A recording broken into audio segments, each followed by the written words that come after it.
de pêche à Neuvic est une vieille tradition limousine, puisque le Limousin était avant une province française.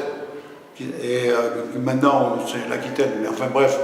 Et ce coq de pêche, qui a l'appellation vraiment coq de pêche, parce que les Anglais, les Espagnols, à une époque, ils appelaient le coq tout court. Nous, en Limousin, ça a toujours été le coq de pêche, donc le coq spécifique au montage des mouches artificielles pour la pêche. Et c'est connu depuis le 19e siècle, avec pas des élevages intensifs, c'était toujours des élevages de pêcheurs individuels ou de pêcheurs connaisseurs, mais ça n'avait pas vraiment un but commercial à l'origine. C'était le bon pêcheur qui voulait faire ses belles mouches, il avait un coq qu'il élevait jalousement, un peu en cachette, pour avoir les meilleures mouches, celles qui attireraient le mieux le poisson.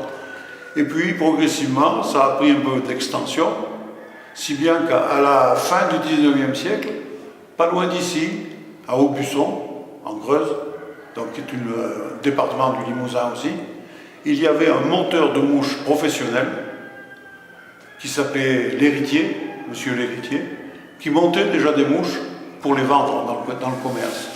Et il faisait passer des annonces dans les journaux pour promouvoir ses produits.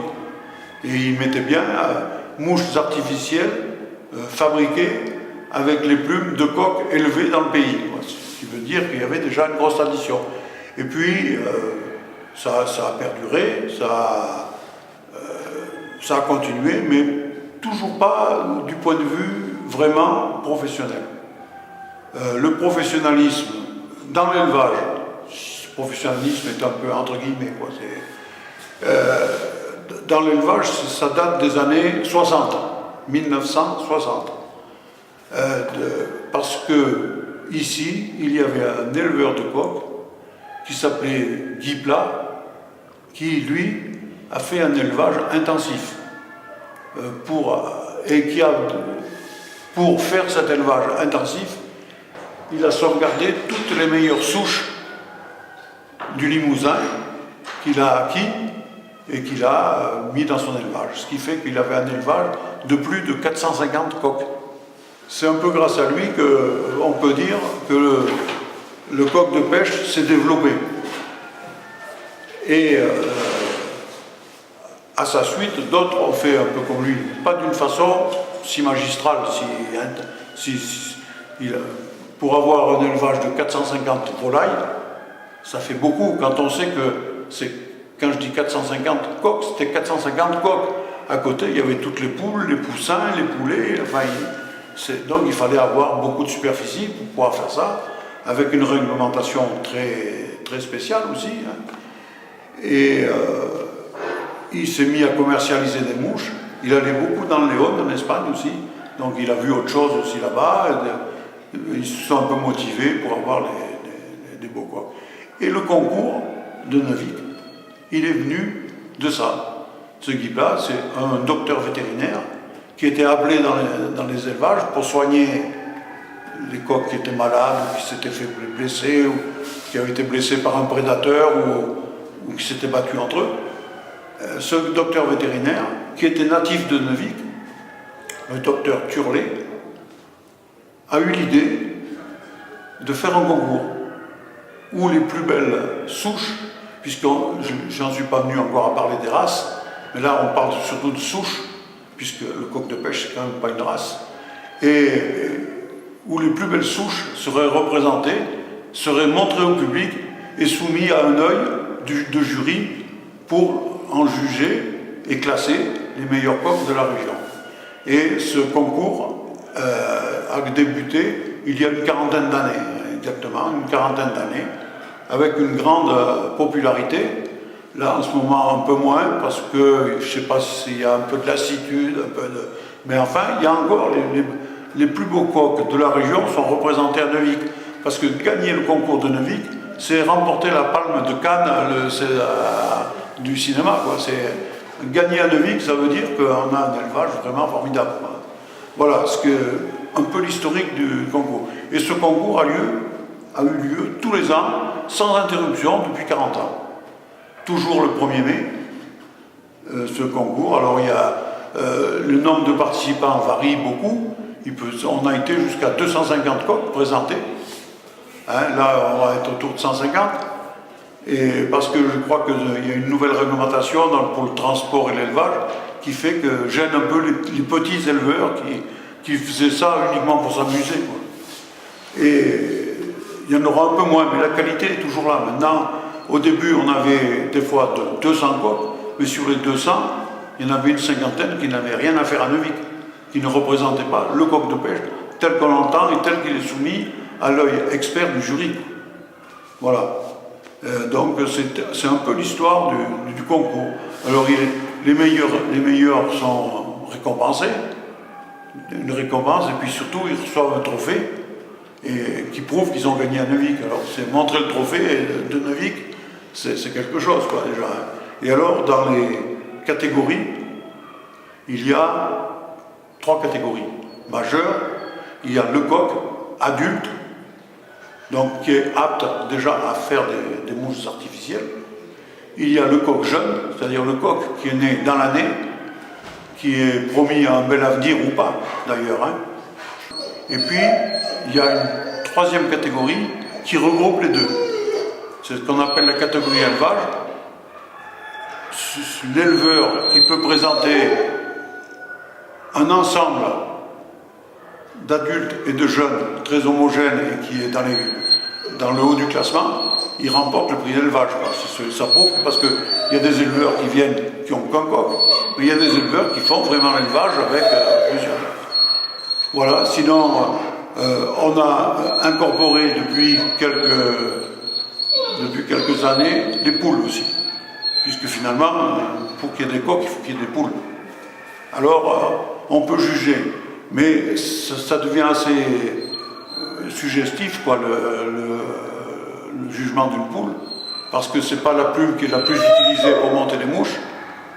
Et donc on l'a incorporé parce que à l'expérience, on s'aperçoit les poules qui iront bien pour aller dans un élevage, pour que cet élevage ait le plus possible de coqs de pêche. Et là, je vais y venir à la définition du coq de pêche, tel qu'on l'entend, nous, à Neuvic. Et parce que le coq de pêche, ici, ce qui est noté, ce sont les plumes. Parce que les plumes, c'est ce qui sert à faire des mouches artificielles.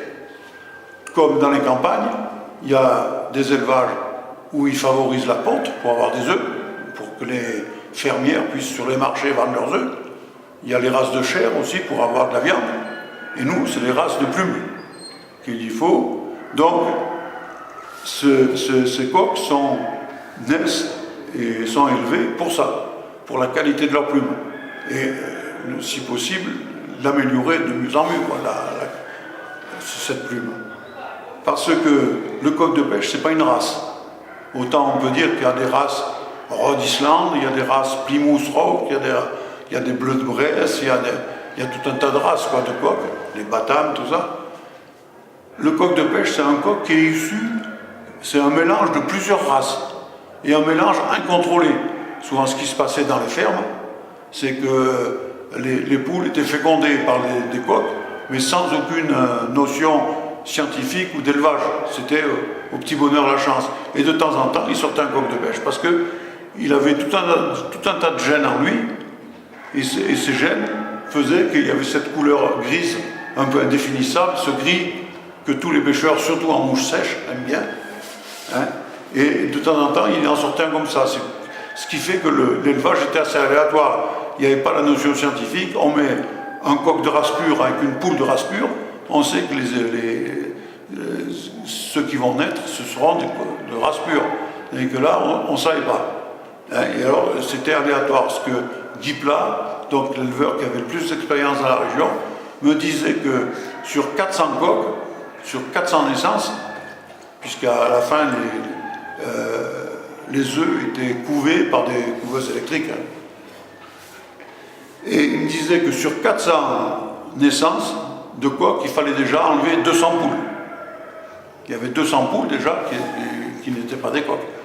Et sur ces 200 coqs, il y en avait une trentaine qui correspondaient bien qui correspondait aux critères que veulent les monteurs de mouches.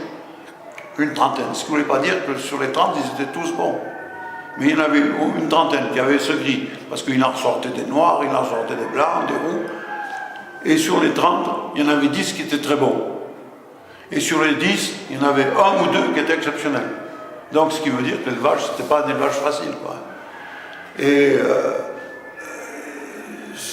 malgré tout, malgré toutes ces vicissitudes, dans la région, on a préservé ces souches. Parce que, comme dans le Léon en Espagne, pour que le coq de pêche puisse avoir et améliorer ses qualités, il lui faut un climat semi-continental, c'est-à-dire un peu rude. Des étés très ensoleillés, mais l'hiver un peu rude. Il lui faut du terrain granitique.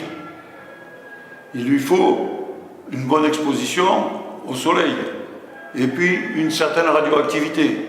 Parce que la radioactivité naturelle, je parle, pas la radioactivité, mais la radioactivité naturelle, elle vient du sol, du granit. Nos régions ici ont un pourcentage de radioactivité assez élevé par rapport aux régions très calcaires. Et dans ces conditions-là, le coq, s'il est bien soigné, par la nourriture, par l'élevage aussi, parce qu'il faut qu'il vive dans de bonnes conditions, et bien il va pouvoir survivre et vivre correctement ici. Depuis qu'il y a eu ces élevages un peu intensifs, ils s'adaptent beaucoup mieux dans d'autres régions. Avant, il n'était pas question de sortir un coq du Limousin, de l'amener par exemple, je sais pas, dans le midi de la France, parce qu'il retrouvait ses gènes premiers. C'est-à-dire le coq qui était gris, très joli ici, il retrouvait ses couleurs principales, il pouvait devenir roux, blanc, il perdait de ses qualités de couleur. Et alors, ces coqs, quand ils passent ici au jury, c'est un jury d'experts qui connaissent bien, ils sont tous monteurs de mouches artificielles. Ils jugent 3 catégories de plumes. 3. C'est-à-dire les plumes du cou, celles qu'on appelle les hacles. Les hacles. Ils jugent les pelles, c'est-à-dire c'est des plumes du dos. Et les lancettes, c'est des plumes longues qui retombent le long de la queue. C'est les 3 plumes principales qui servent au montage de mouches artificielles, en sachant que les hacles, du coup, sont les plus utilisés. Pour ça que les fiches de notation, ici, ont des coefficients. C'est-à-dire que le hacle a un coefficient un peu plus important que la pelle et un peu plus important que les lancettes. Et alors, ils jugent en fonction de plusieurs critères. Il y en a un, c'est les critères, ce que j'appelle, moi, critères géométriques, c'est-à-dire la forme de la plume. Qu'elle soit longue, élancée, que ces barbes de plumes, les barbes et barbules, elles soient d'égale longueur, de manière à ce qu'on puisse réaliser une... Après, il y a des couleurs, il y a des qualités mécaniques, c'est-à-dire qu'il faut que la plume, il faut qu'elle soit souple, mais qu'elle soit solide en même temps, pour qu'elle puisse bien s'enrouler sur un hameçon, de manière à ce qu'elle ne casse pas quand... Donc il y a ces critères de qualité mécanique, et puis après il y a la couleur et la brillance. Parce que pour qu'une plume soit attractive, donc qu'on fasse une mouche artificielle très attractive, il faut qu'elle brille, pour qu'elle capte bien les rayons lumineux, qu'elle capte bien toutes les variations du bord de l'eau. Donc il faut qu'il y ait des qualités de brillance. Et puis un 4e critère,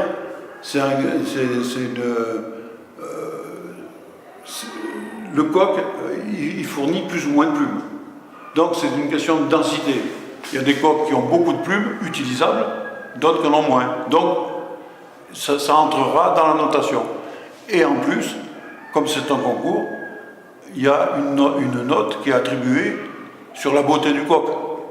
C'est un coq vilain qui a de belles plumes, il arrivera toujours derrière un coq qui est très beau avec de belles plumes. Ça c'est normal, c'est un concours, donc il fallait bien à un moment mettre une barrière, ce qui n'empêche pas qu'un coq qui a des belles plumes sera toujours, mais à égalité, ce sera toujours le plus beau qui gagnera. Alors on juge sur tout ça. Avant l'inscription, le coq passe obligatoirement devant un vétérinaire Hein, déjà, l'éleveur, celui qui présente des coqs à Neuvik, s'engage à ce que ces coqs soient vaccinés et soient en bonne santé, mais on complète ces déclarations par un examen vétérinaire, de manière à ce qu'il n'y ait pas de problème, parce qu'il serait dommage que quelqu'un qui s'occupe bien de ses coqs, qui arrive en bonne santé, soit parasité à cause de la promiscuité par un coq qui est mal entretenu. Voilà, donc il y a cette catégorie. Donc, comme tous les concours, c'est celui qui a la plus grande note, la note la plus haute, qui gagne le concours. Voilà. Pour ce qu'on peut dire pour le concours de Neuvik. Alors, il y a eu des tentatives pas de copier, mais en Limousin, de faire aussi d'autres concours dans d'autres régions. Bon, ils ont tous plus ou moins disparu parce que souvent c'était par opportunité, il faut des gens passionnés déjà pour pouvoir s'occuper d'un concours comme ça tous les ans, avec un budget assez conséquent. Donc, Neuvik, de par sa qualité de jugement et de par la qualité de présentation, est toujours d'actualité, quoi. Maintenant, c'est un peu rentré dans la routine. On sait que le 1er mai, ça va être le concours des coqs de pêche de Neuvik. Mais on se promène ici dans la région, n'importe où, on parle du coq de pêche, tout le monde sait ce que c'est qu'un coq de pêche. Il n'en est pas pareil en France, hein, puisqu'on peut utiliser pour faire des mouches artificielles, on peut utiliser les plumes de n'importe quel volatile, hein, depuis le canard, depuis l'oie, le jet, mais celui qui aime vraiment faire des mouches sèches, belles, solides, il pourra toujours privilégier le coq de pêche parce que on ne peut pas dire que ce soit des coqs issus de la génétique proprement parlée. Si c'est de la génétique, c'est de la génétique naturelle, hein, qui se passe avec une sélection naturelle.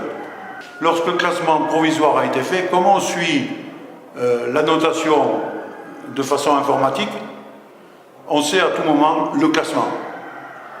Et à la fin, lorsque tous les coqs ont passé devant le jury, on regroupe les 5 ou 6 premiers du classement pour les comparer les uns par rapport aux autres. Parce que le jugement de 8 h du matin, il peut être légèrement différent à midi, ne serait-ce qu'à cause de l'ensoleillement. Et ce qui fait que lorsqu'on les compare les uns par rapport aux autres, les 5 ou 6 premiers, on ne va pas tous les comparer après, on s'aperçoit que peut-être, comme ça se joue des fois sur un demi-point, un point, sur 350 points, hein, puisque le jugement, il y a 350 points, des fois il y a un point d'écart. Et on s'aperçoit que le deuxième aurait peut-être mérité d'être premier. Pour ça, on les revoit, en fin de classement, on les revoit, 5 adultes, on les revoit tous, les 5 jeunes, on les revoit tous. Et le classement, il est légèrement modifié à ce moment-là. C'est pas du magouillage, comme on dit, c'est uniquement pour que l'impression visuelle et que le coq soit vraiment le plus beau qui arrive en tête, parce que ça serait dommage de faire arriver un coq deuxième alors qu'il est, de par la notation primitive, quoi. Et voilà, c'est la seule chose que je voulais dire, c'est que des fois c'est assez spectaculaire de voir les 5 coqs les uns à côté des autres, quoi, parce que on s'aperçoit des légères différences qu'il peut y avoir entre un coq, parce que des fois, entre le premier et le 5e, on voit qu'il y a un petit écart quand même. Parce que les juges qu'il y a là, la plupart, puisque moi je ne juge plus, je ne fais que superviser, ce sont des juges qui ont une longue expérience du concours de Neuvik. D'une année sur l'autre, ce sont les mêmes qui opèrent ici de façon à... Ils ont l'œil très exercé, et puis en plus de ça, leur notation, elle est homogène, quoi.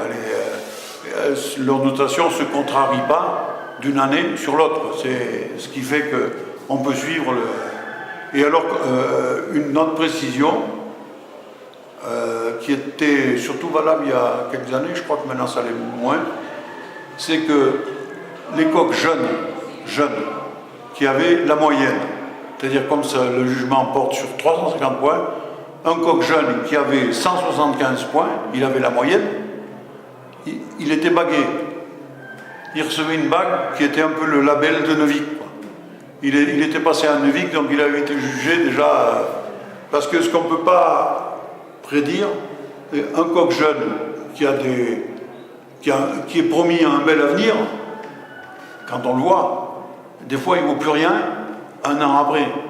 Pourquoi? Bon, peut-être les conditions d'élevage, peut-être c'était sa façon de vivre, mais il y avait des coqs qui passent aussi des fois tout à fait, on peut dire qu'ils sont assez banals, quoi. C'est un coq on n'en ferait pas grand-chose, et qui deviennent très beaux en vieillissant. On l'a constaté aussi souvent. Mais souvent, un coq jeune, quand même, qui est beau, il va continuer. Surtout s'il est bien soigné, pas par son éleveur, quoi. Parce qu'il y a des soins vétérinaires à exercer, comme tout élevage. Hein. Il faut prendre soin, voilà. Neuvik, comme je le disais tout à l'heure, c'est quand même la référence dans les coqs de pêche. Et jusqu'à présent, beaucoup d'éleveurs qui ne sont pas forcément pêcheurs, qui ne sont pas forcément monteurs de mouches. Pas obligés. Seulement, ils ont ça comme passion. C'est Neuvik qui a déclenché cette passion de l'élevage du coq de pêche. Et ils veulent avoir des beaux coqs. C'est pas pour aller à la pêche, c'est pour avoir un beau coq. Voilà, parce que ce coq-là, il sera classé, il sera bien classé à Neuvik, voire il aura gagné. Et ça sera tout un... Parce qu'on s'aperçoit que dans les prix qui sont distribués à la fin du concours, il y a bien des prix de valeur, mais ce qui compte, c'est le diplôme. Hein, parce que montrer qu'on a gagné à Neuvik avec le diplôme, ça vaut plus qu'un sac d'aliments ou une canne à pêche. Pour l'éleveur. Donc voilà. Donc l'avenir n'est pas... L'avenir, il est sous de bons auspices, il n'y a aucun problème pour le concours de Neuvik, quoi. Je pense que c'est une spécificité vraiment limousine ou corrézienne, et il y a suffisamment d'éleveurs dans le coin qui attendent Neuvik pour présenter leur coq. Donc je ne crois pas que... Non, on a bien vu des concours de proximité qui ont disparu, et Neuvik n'a jamais été mis en danger. Une seule année où il n'a pas eu lieu, une seule année en 40 années, c'est l'année où il y a eu la peste aviaire ou la grippe aviaire, je ne sais trop quoi, et donc il ne fallait plus transporter les volailles et tout. Mais le concours a eu lieu parce qu'on avait demandé aux éleveurs de nous envoyer des plumes. Ce qui fait qu'on a pu quand même juger des plumes. Et alors le concours Neuvik a eu lieu malgré les restrictions de transport